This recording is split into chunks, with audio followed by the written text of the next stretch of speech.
नमस्कार मित्रांनो, मी आहे श्रीधर आणि जी के जोके या यूट्यूब चॅनलवर तुम्हा सर्वांचं स्वागत करत आहे. मित्रांनो, आजच्या व्हिडिओमध्ये आपण पाहणार आहोत की बांधकाम कामगार योजनेसाठी ऑनलाईन नोंदणी कशा प्रकारे करायची आहे.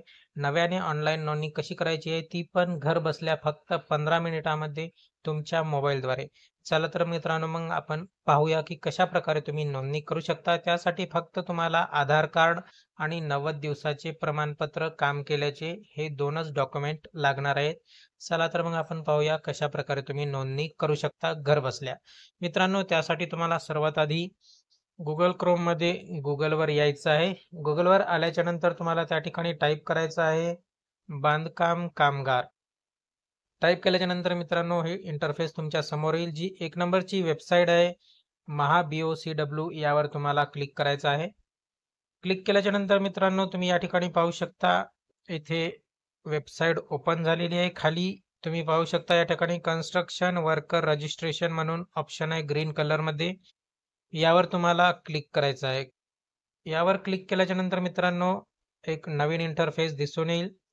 त्या ठिकाणी तुम्हाला प्लीज नोट कृपया लक्ष द्या लिहून आलेलं आहे. त्यामध्ये जर तुम्ही कल्याणमध्ये काम करत असाल तर कृपया कल्याण हे तुमचे जवळचे WFC स्थान म्हणून निवडा, किंवा तुम्ही इचलकरंजीमध्ये काम करत असाल तर कृपया इचलकरंजी हे तुमचे जवळचे WFC स्थान म्हणून निवडा. परंतु आपला त्याचा संबंध नाही. आपण दुसऱ्या जिल्ह्यातून असल्यामुळे मित्रांनो आपल्याला त्याची आवश्यकता नाही. परंतु जे कल्याण आणि इचलकरंजीचे असतील त्यांच्यासाठी हे महत्त्वाची नोट आहे मित्रांनो. चला तर मग त्यानंतर आपल्याला मोबाईल या ठिकाणी आधार नंबर टाकून घ्यायचा आहे मित्रांनो. आधार नंबर मी या ठिकाणी टाकत आहे. आधार नंबर या ठिकाणी तुम्हाला टाकून घ्यायचा आहे तुमचा. या ठिकाणी मी आधार नंबर टाकून घेत आहे. आधार नंबर टाकल्याच्या नंतर तुम्हाला त्या ठिकाणी मोबाईल नंबर टाकायचा आहे.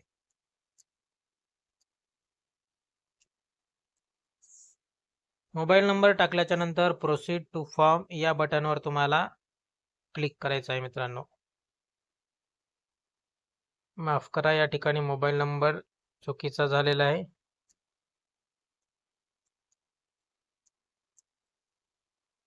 मोबाईल नंबर टाकल्याच्या नंतर तुम्ही पाहू शकता की या ठिकाणी फॉर्म हा ओपन झालेला आहे. न्यू BOCW रजिस्ट्रेशन या ठिकाणी तुम्ही फॉर्म पाहू शकता. संपूर्ण फॉर्म या ठिकाणी आलेला आहे. यामध्ये खाली तुम्हाला दाखवून देईल की आधार कार्ड आणि 90 दिवसाचे प्रमाणपत्र काम केल्याचे हे दोनच डॉक्युमेंट तुम्हाला अपलोड करण्यासाठी लागणार आहेत. ज्याची साईज ही 2 MB असायला पाहिजे. 2 MB पेक्षा जास्त नसायला पाहिजे. ज्यामध्ये टाईप PDF मध्ये जरी फाईल असेल तरी चालते, JPG चालते, JPEG चालते आणि PNG देखील चालते मित्रांनो. चला तर मग आपण आता फॉर्म कसा भरायचा ते पाहूया. सर्वात आधी तुम्हाला पर्सनल डिटेल वैयक्तिक माहिती टाकायची आहे. त्यामध्ये तुमचं संपूर्ण नाव म्हणजेच फर्स्ट नेम असणार आहे सुरुवातीला. त्यानंतर मित्रांनो तुम्हाला तुमच्या वडिलाचे किंवा पतीचे नाव त्या ठिकाणी टाकायचे आहे. त्यानंतर तुम्हाला तुमचे आडनाव म्हणजेच लास्ट नेम देखील त्या ठिकाणी टाकून घ्यायचं आहे मित्रांनो. ते टाकल्याच्या नंतर तुम्हाला त्या ठिकाणी जेंडर टाकून घ्यायचा आहे तुमचा. पुरुष आहात स्त्री आहात ते दोन्ही टाकून घ्यायचं आहे. आधार नंबर तुमचा ऑटोमॅटिक त्या ठिकाणी येऊन जाईल. त्यानंतर तुम्हाला तुमची वैवाहिक स्थिती टाकायची आहे. लग्न झालेलं आहे नाही झालेलं आहे जे काय असेल ते.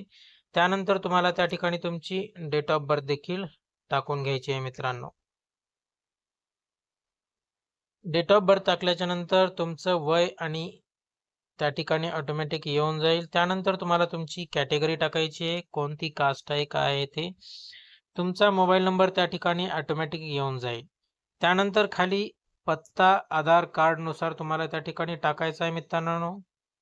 त्यामध्ये संपूर्ण माहिती तुम्हाला द्यायची आहे. घर क्रमांक असेल, इमारत असेल, ही सर्व माहिती तुम्हाला त्या ठिकाणी टाकायची आहे. त्यानंतर रोड, रस्ता, क्षेत्र, गाव जे काही तुमचं गाव असेल ते गाव टाकून द्यायचं आहे. शहर कोणतं नजीक आहे, जवळ आहे ते शहर टाकायचं आहे. त्यानंतर महत्त्वाची जवळपासची जागा हे देखील टाकायचे आणि राज्य टाकून नंतर डिस्ट्रिक्ट तुम्हाला घ्यायचा आहे. त्या ठिकाणी तुमचा जिल्हा कोणता आहे तो.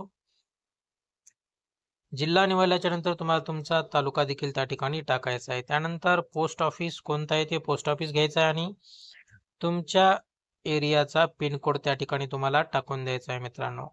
पिनकोड टाकल्याच्या नंतर खाली तुम्हाला कौटुंबिक तपशील, फॅमिली डिटेल्स टाकायचे. तर मित्रांनो या ठिकाणी एक महत्त्वाची गोष्ट तुम्हाला सांगायची आहे, की फॅमिली डिटेल्स टाकताना तुम्ही तुमचं आणि तुमच्या मुलांचं नाव एकदाच या ठिकाणी ॲड करून घ्या. स्वतःचीच माहिती आणि पतीची किंवा पत्नीची माहिती जर टाकून घेतली, तर परत तुम्हाला मुलांचे स्कॉलरशिप फॉर्म भरण्याकरिता परत ऑफिसला जाऊन नाव ॲड करावं लागतील मुलाचे. त्यासाठी तुम्ही आत्ताच फॉर्म भरतानाच मुलांचे आणि मुलीचे नाव रजिस्टर्ड करून घ्या मित्रांनो. मित्रांनो यामध्ये तुम्हाला फॅमिली मेंबरचं पहिलं नाव टाकायचं आहे, त्यानंतर आडनाव टाकायचं आहे, त्यानंतर पतीचं किंवा पत्नीचं नाव, वडिलाचं नाव या ठिकाणी टाकायचं आहे. ते टाकल्याच्या नंतर मित्रांनो डेट ऑफ बर्थ, वय आणि इतर माहिती त्या ठिकाणी तुम्हाला टाकून घ्यायची आहे मित्रांनो. ते झाल्याच्या नंतर या ठिकाणी तुम्हाला 90 दिवसाचं जे फॉर्म आहे तुमचं प्रमाणपत्र आहे त्याचा तपशील तुम्हाला त्या ठिकाणी टाकायचा आहे. नेमकं कामाचं स्वरूप काय आहे तुमचं ते तुम्ही या ठिकाणी निवडून घ्यायचं आहे. कामाचं स्वरूप यापैकी कोणतं बांधकाम कामगार तुम्ही आहात यामधील ते तुम्हाला या ठिकाणी निवडायचं आहे मित्रांनो. जे काही तुम्ही काम करत असाल ते या ठिकाणी निवडायचं आहे. त्यानंतर मित्रांनो तुम्हाला जारी करण्याचा प्रकार जो आहे तो देखील या ठिकाणी निवडून घ्यायचा आहे. कोणी दिलेला आहे सर्टिफिकेट? डेव्हलपर कन्स्ट्रक्शननं दिलेला आहे, ग्रामसेवकाकडून घेतलेला आहे किंवा नगरपरिषद, नगरपालिका कोणाकडून हे सर्टिफिकेट घेतलेलं आहे ते तुम्हाला त्या ठिकाणी प्रकार टाकायचा आहे. त्यानंतर त्या सर्टिफिकेटवर जावक क्रमांक असणार आहे, तो जावक क्रमांक तुम्हाला टाकायचा आहे. त्यानंतर जावक दिनांक देखील तुम्हाला टाकून घ्यायचा आहे मित्रांनो.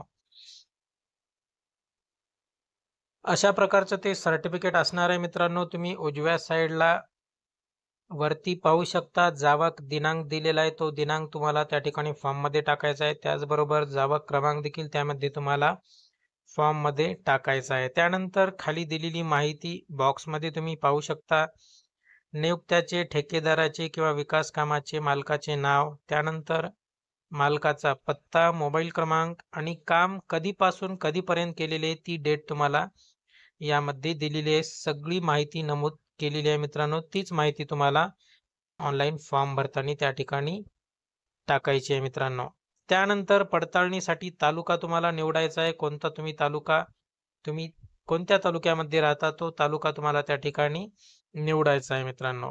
निवडल्याच्या नंतर तुम्हाला खाली सपोर्टिंग डॉक्युमेंट्समध्ये तुम्हाला तुमचे आधार कार्ड आणि कामाचे स्वरूप असलेले 90 दिवसाचे प्रमाणपत्र हे अपलोड करायचे आहे आणि या खालच्या छोट्या डायलॉग बॉक्सवर क्लिक करायचे आहे की सर्व माहिती दिलेली ही खरी असून खोटी आढळल्यास मी शिक्षेस पात्र राहील अशा प्रकारे माहिती असणार आहे आणि सेव्ह या बटनवर क्लिक करायचं आहे मित्रांनो. सेव्ह या बटनवर क्लिक केल्याच्या नंतर तुम्हाला अपॉइंटमेंटची डेट घ्यायची आहे. अपॉइंटमेंट कोणत्या तारखेला तुम्ही घेऊ शकता ती डेट घेऊन तुम्हाला अपॉइंटमेंट लेटर हे ऑफिसमध्ये जाऊन त्या दिवशी व्हिजिट करायचं आहे मित्रांनो. त्यानंतर तिथून 45 ते 50 दिवसामध्ये तुमचा फॉर्म अप्रूव्ह होणार आणि तुमची पावती निघणार मित्रांनो. पावती कशा प्रकारे काढायची हा देखील मी व्हिडिओ सेपरेटली तयार केलेला आहे. तुम्ही चॅनलवर पाहू शकता मित्रांनो. अशा प्रकारे मित्रांनो आपण नोंदणीत बांधकाम कामगाराची नवीन नोंदणी अशा प्रकारे करू शकतो. व्हिडिओ तुम्ही पाहिलेला आहे. व्हिडिओ या ठिकाणी थांबत आहे. व्हिडिओ कसा वाटला नक्की कमेंट करून सांगा. जर काही प्रश्न असतील तर विचारा, त्यांचे उत्तर देण्याचा नक्की प्रयत्न करू. जय हिंद, जय महाराष्ट्र.